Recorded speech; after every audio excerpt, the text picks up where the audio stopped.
And I'm back. As I promised in the previous video, I want to see another set of transparent colors, mixing them with my granulating colors to see what kind of colors I can get, what kind of effects, how does the granulation shows through the transparent color. And first on my list I have the Sennelier Yellow Deep, and on the top row you can see there the color I choose, the same colors I had in my previous video. Here they are: the Cobalt Violet from Winsor & Newton, Permanent Mauve, Purpurite Genuine from Daniel Smith, Paris Pink from Winsor & Newton, Lunar Black from Daniel Smith, Cobalt Blue Deep from Winsor & Newton, and Cobalt Teal Blue from Daniel Smith. So this is the colors I had, the colors I was curious to see how they would turn out mixing with some staining colors or transparent colors. I have a few greens that have some interesting granulation, so let me know in the comments if you want to see those mixed up with some of staining colors, how that granulation comes through. Of course, the more we get to mixing secondary or tertiary colors, the resulting colors are going to be muted, more desaturated, but who knows, we maybe might get some interesting shades or unusual combination.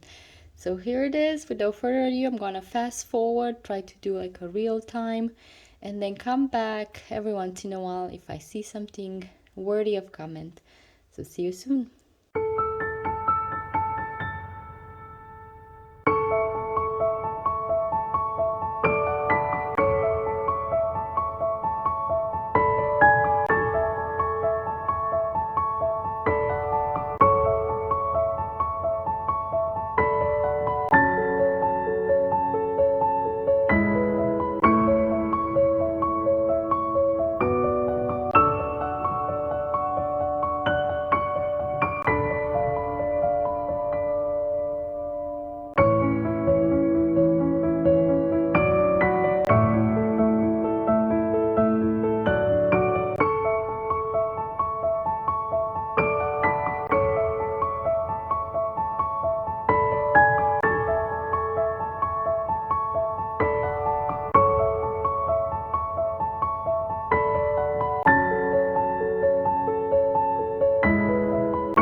And the Sennelier Yellow Dip was mixed with all my granulating colors, and the effects are quite interesting.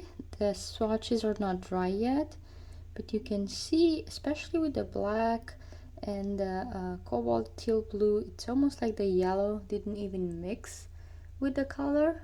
So that's kind of interesting and unexpected. I'm not sure because this is a Sennelier color or it's just the nature of the pigment, but overall I feel like it's been an unexpected mix. You can see a little bit with the cobalt violet and the permanent mauve.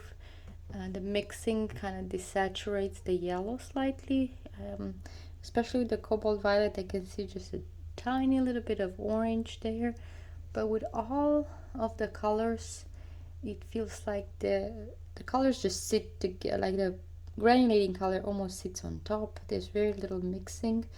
Maybe a little bit with the cobalt blue deep, I can see some desaturated green, and of course with the cobalt teal blue it has a very spring green kind of feeling. So that's Sennelier Yellow Deep. I'm kind of curious now to see if all the Sennelier colors mixed with these granulating colors are going to create the same effect. But let's move on to Nickel Azo Yellow and Green Gold from Core. I'm gonna swatch them together. They look very similar in hue, so I'm expecting similar results. So let's see what we get.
And the swatches are almost dry, and yeah, this was an interesting experiment, however you want to call it. And indeed, I think the core colors have a higher tinting strength because they changed the hue of the color I was mixing them with. You can definitely see the green gold, maybe except for the cobalt violet that kind of stayed maybe closer to the initial hue. Everything else changed slightly, of course, mixing it with the blues and the cobalt teal. I got these beautiful greens, and I think this is really, really nice. Lunar black, maybe yellow and black is not my favorite color combination, so I don't care much for that. With the purples, I expected some browns. I think yellow and purple are complementary colors. These purples are more on the red side, so I don't expect a true complementary. Maybe the nickel azo and the purpurite. Purpurite is the bluest of the violets. I see some grays, but everything else, I bring it closer.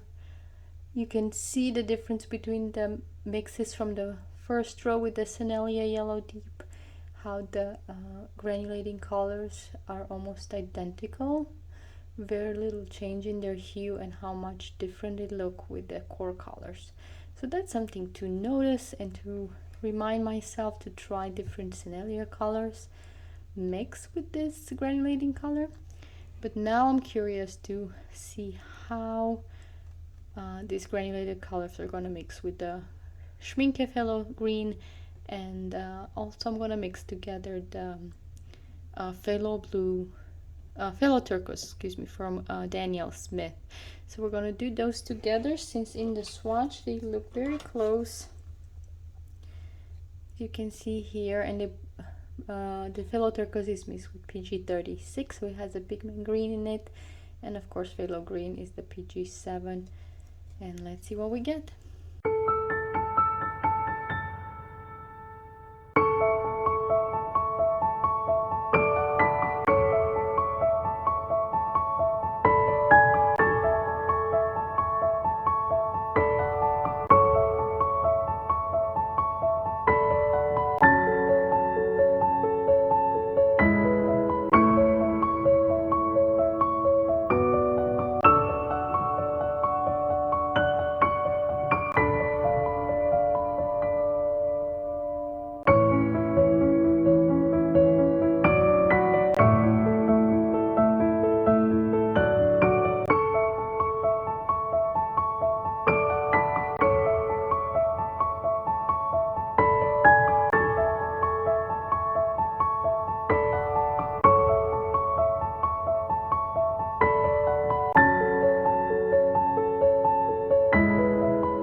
The swatches are almost dry, and I also added the phthalo blue in this mix because I realized I have 3 different brands here: Schminke, Daniel Smith, and Core.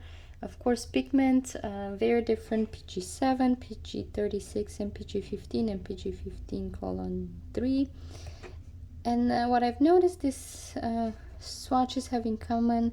In most of them, the granulating color pretty much stayed the same on alters. You can see the cobalt violet, the permanent mauve kind of peeking through the staining color, and even like the potter's pink, their hue is not changed, has not changed at all. Of course, because these colors have a greater value, if you use them in a more diluted version, you can see the color better, the granulation better, like I did with this potter's pink. Same thing with the cobalt teal blue, which the phthalo turquoise from Daniel Smith in a diluted color has the same hue as the cobalt teal blue. The only thing this added was a little bit of granulation and the brightness of the cobalt teal shining through in those little specks. What I really enjoy is this phthalo blue green shade and the cobalt blue deep. It's a very interesting, almost like an ultramarine. If you see, I have here the Core ultramarine, who has a little bit of a texture, not a lot showing in this swatch, but in the initial swatch I did for this color, you can see it has a very interesting texture. I know there are other more granulating ultramarine, but this is the one that I have that's the most granulating, so I'm going to mix that in the next row and we'll see what we get.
So the swatches are not dry yet, but I'm very impressed with these mixes. I can tell here with the ultramarine blue that again it doesn't change the hue of the color you're mixing, and the granulation of the granulating color shows through almost unchanged.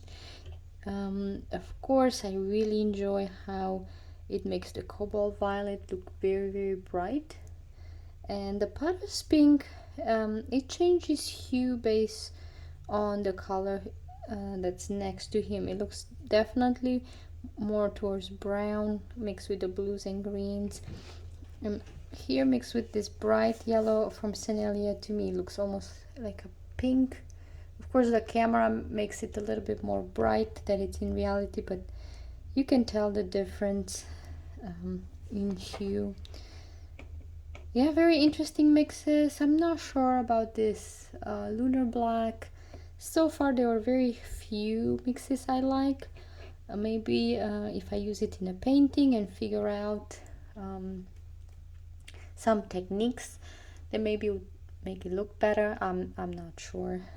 Cobalt teal, of course, almost disappears mixing with the blue-green colors that is similar in hue. So I'll probably keep that to be mixed with yellows, reds, oranges, so complementary colors more likely than colors that are similar in hue like these blue-greens.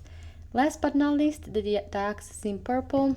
I'm gonna use more of the lighter value just so I can see the granulating color coming through, and then I'm gonna use the mass stone where I mix it with the black or the darker ones. So let's see what we get for this last mixing session. And the colors have dried, and the axis in purple was mixed with my 7 granulating colors. I tried to use a lighter value just because I wanted to actually see the granulating color through. You can see right here when I use the axis in purple in a concentrated tone, I got this really interesting matte black. Of course, the best results using the axis in purple diluted. It didn't change the hue of my granulation. You can see here the cobalt blue shining through. Maybe the cobalt teal looks a little murky, and then my violets here look pretty true to their color. Not much has changed. And the potter's pink, again, similar to mixing it with blue colors, it looks almost like a patchy brown. This is all the colors that I used to mix in this session. You can see them here. I was not impressed really by any.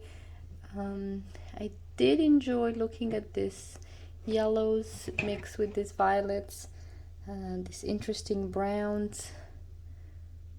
Although I'm not much of a I don't use brown that much in my painting, but yeah, that's something that I kind of expected, knowing that violet and yellow are complementary colors.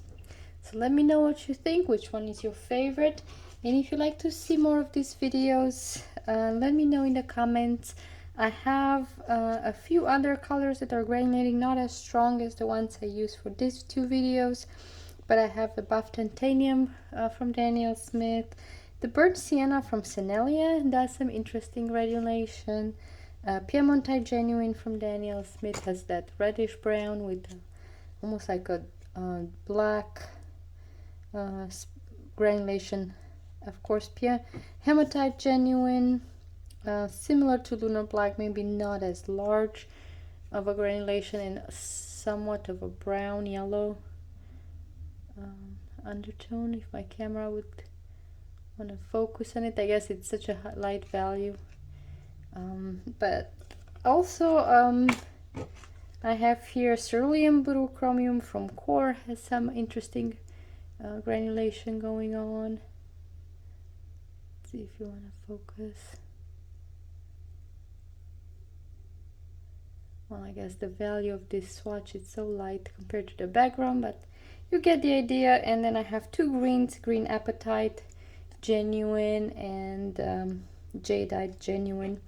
So let me know in the comments if you want to see more of these videos, and let me know what granulating colors you like best. Thank you so much for joining me here, and I'll see you soon.